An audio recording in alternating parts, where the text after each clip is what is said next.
Subscribe करने के बाद घंटा बजाएं ताकि आप दूसरा अपडेट घंटा भी मिस ना कर पाएं।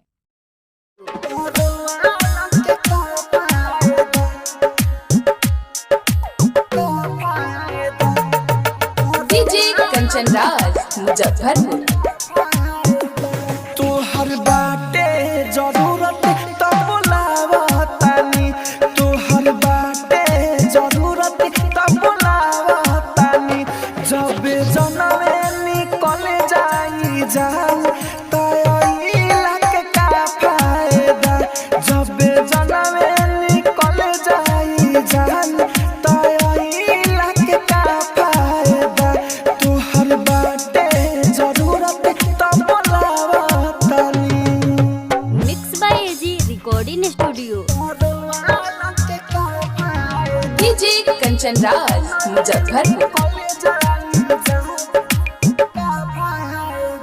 देखनी जब से सपनावा बेचैनी होता, छोड़ी हमर पिजड़ावा उड़ गया तोता है।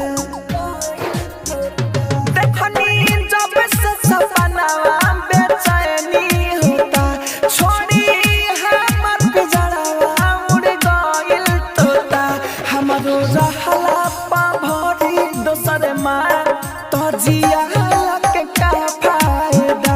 जब जनमे निकल जाई जान पछताइला के का फायदा। आप सुन रहे हैं एजी एंटरटेनमेंट की धमाकेदार प्रस्तुति। डीजे कंचन राज मुजफ्फरपुर।